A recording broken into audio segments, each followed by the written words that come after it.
the mountains of the moon.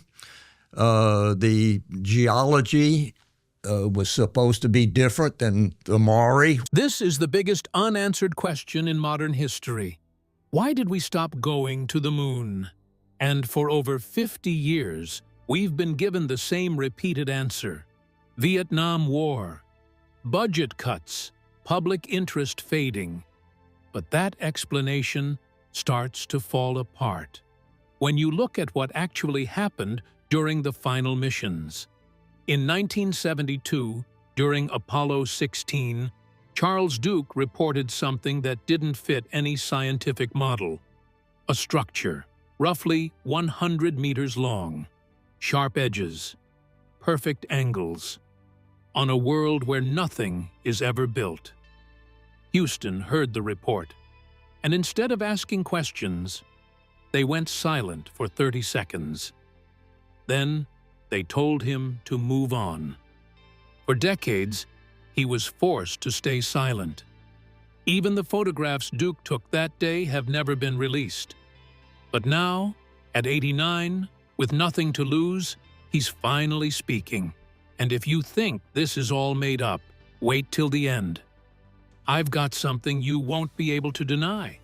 The most trusted astronaut. Before anything strange was ever claimed, there was one simple fact. Charles Duke was one of the most trusted voices NASA ever had. Not just trusted, depended on. Go back to July 20th, 1969. The first moon landing. Inside Mission Control, every second mattered. Duke wasn't on the spacecraft. He was the man speaking to it, the only voice the astronauts would hear.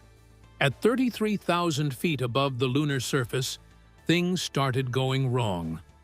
The computer threw 1201 and 1202 alarms, overload warnings. He checked with a young controller, Jack Garman, who had memorized those codes. The answer came fast. We're go on that alarm. As Neil Armstrong manually steered away from a dangerous crater, Duke had to count it down. 60 seconds, one wrong call, and the first moon landing fails in front of the entire world. They touched down with barely 20 seconds of fuel left. And the voice that held that moment together was Duke. That's the level he operated at.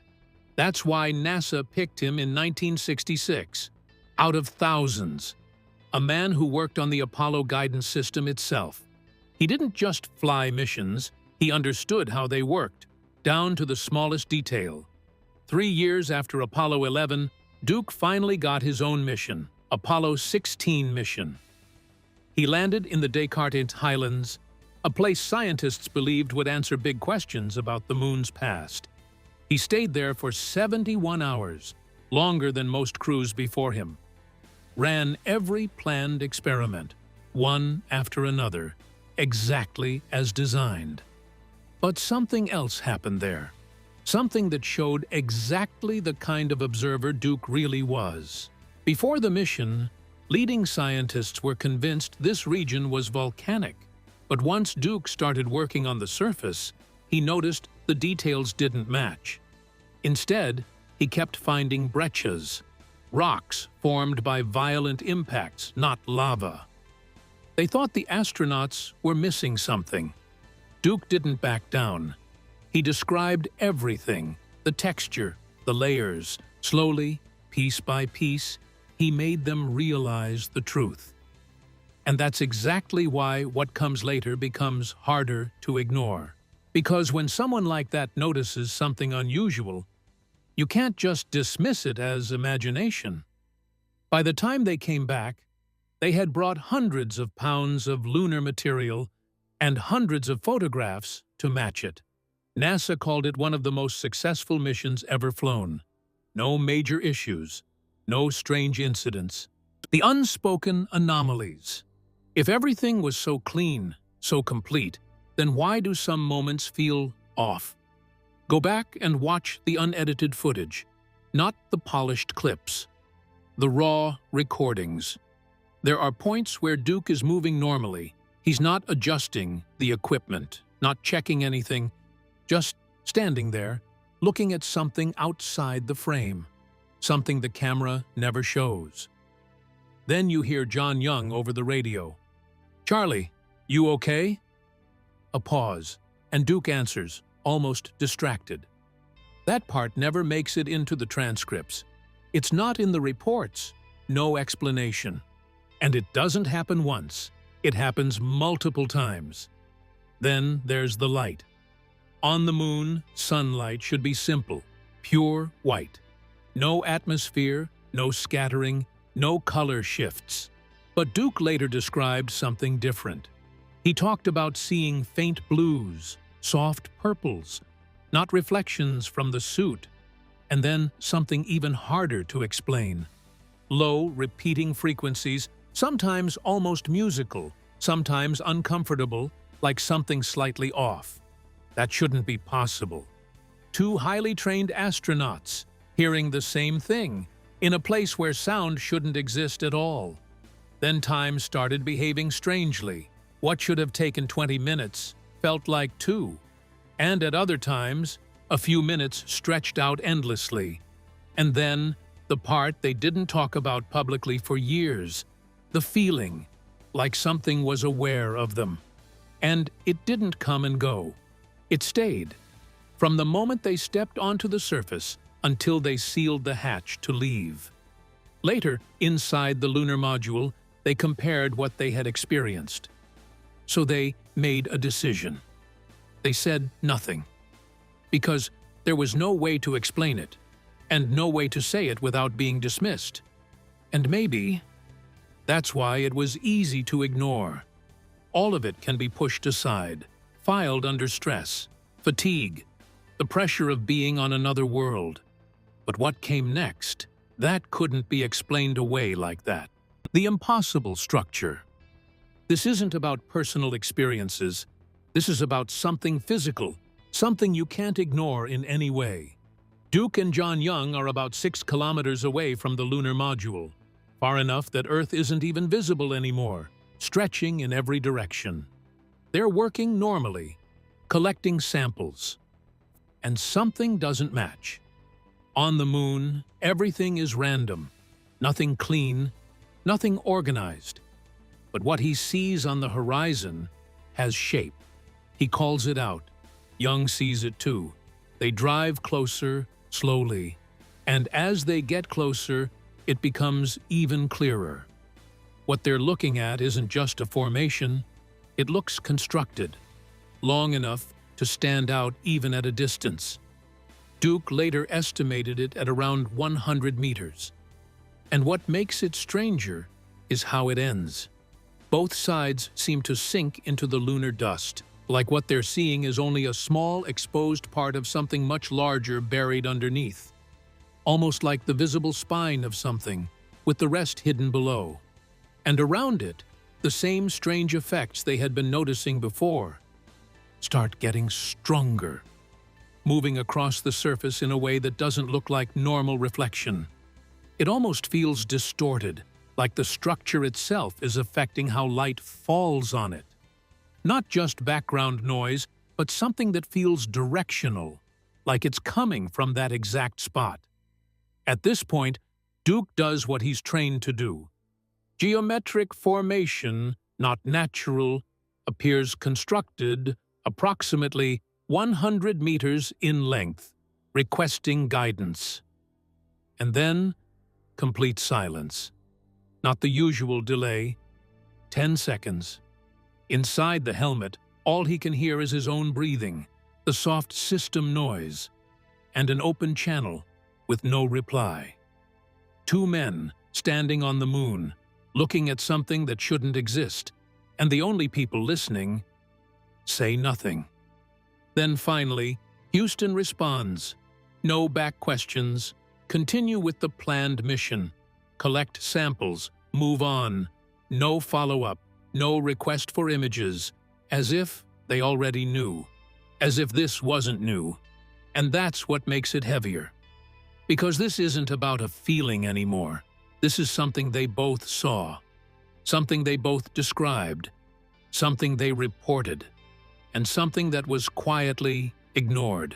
Older than everything, because what they saw wasn't just strange in shape, it was strange in time. The structure itself didn't look new. It didn't look recent. In fact, the more they observed it, the more wrong it felt. The surface showed wear. The moon doesn't have that. Tiny impact marks scattered across the blocks, micrometeorite hits, the kind that only build up slowly, over enormous stretches of time. This isn't damage from years, or even thousands of years. This is damage from something far longer. Millions of years, possibly hundreds of millions. And that changes everything. Because on Earth, the oldest known human-built structures go back maybe 10 to 12,000 years. That's it. Now compare that to this. If what Duke described is correct, then this structure existed before humans, before anything we recognize as complex life even began forming on Earth, and then left it there long enough for space itself to wear it down, long enough for the moon to slowly bury parts of it. Which leads to a question no report really answers. Who builds something and lets it sit untouched for that long? Because this isn't just old. This is deep time. Duke has suggested one thing very directly over the years: that NASA knows more than they ever said publicly. Not as speculation, but as institutional knowledge sitting behind mission data, photographs, and internal reports that were never shared. Why we stopped going. The official explanation is simple enough. It's written in history books and NASA records.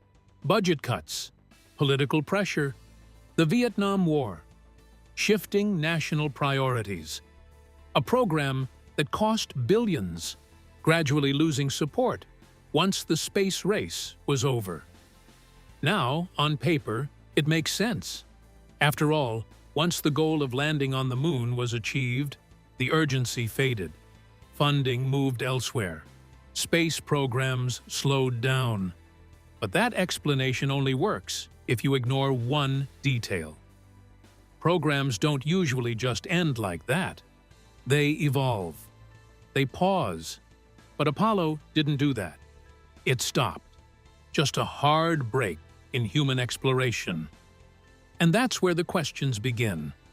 Because, according to accounts attributed to Charles Duke, the problem wasn't capability. It was information. By the end of the Apollo missions, NASA reportedly had far more than just mission logs and sample data. They had photographs, geological reports, surface observations, and in some cases, anomalies that didn't fit the expected model of a dead, inactive moon. Things that didn't align with what scientists believed they were looking at. And that creates a different kind of problem. Because if even part of that data suggested something was wrong with the basic assumptions, then it doesn't just affect space exploration, it affects everything. Human history, planetary science, even the question of whether Earth has ever been truly alone. From that perspective, the decision becomes less about money or politics, and more about stability. Not in a dramatic sense, but in a quiet, the idea that releasing certain information might not just change theories, it might collapse them. That's where Duke's explanation becomes more human than institutional. Not an active cover-up in the dramatic sense, but a kind of internal paralysis. An unwillingness to push forward with answers that could reshape everything people believe about their place in the universe. Because once you open that door, you can't close it again. And so, according to this framing, the decision wasn't necessarily about hiding something. It was about avoiding what comes after knowing it, which leads to the final and most uncomfortable idea, that humanity didn't stop going back to the moon. It didn't want to find out what was still waiting there. And it makes it clear the silence wasn't accidental, not by NASA in any official revelation, but by one of their most trusted astronauts, who has decided not to stay silent anymore. not silent anymore. Charles Duke is no longer speaking like he once did. He is 89 years old. He has nothing left to protect in the way he once did. No system to stay inside. And that changes everything. For decades, he was the voice of precision, the man who relayed critical landing calls, who only reported what could be measured, verified, and confirmed.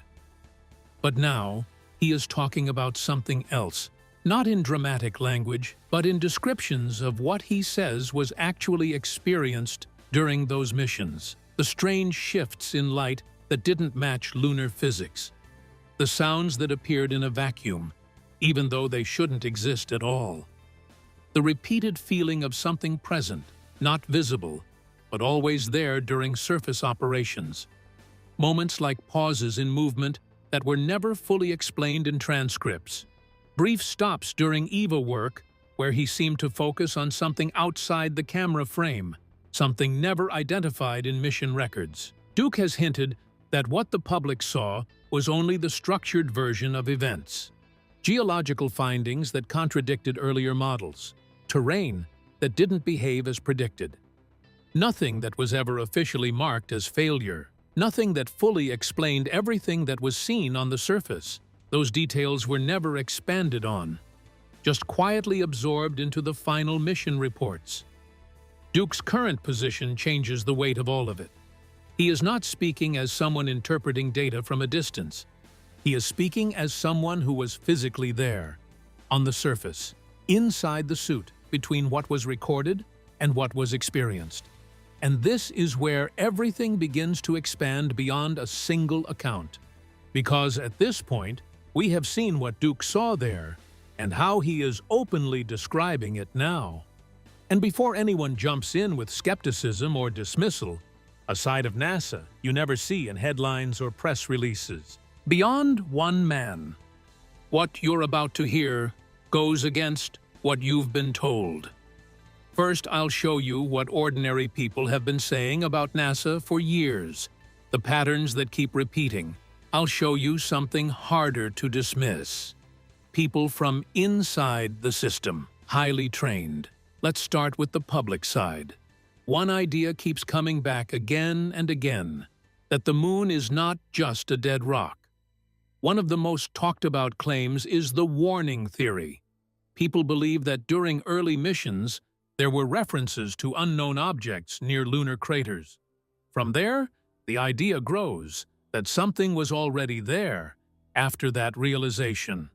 During Apollo seismic tests, impacts caused the moon to vibrate longer than expected. Official science explains it as dry, dense material, but some people took it further. They suggest the moon behaves less like solid rock and more like something structured. The secret continuation theory. Those missions moved away from public view into classified programs. People have studied Apollo videos for years. Shadows, lighting, missing stars. Most of it has clear scientific explanations, not because of one detail, but because of how many details feel. Even something as simple as lunar dust adds to it. Some later discussions suggest it may have caused more long-term problems than originally shared, raising questions about what wasn't fully said at the time.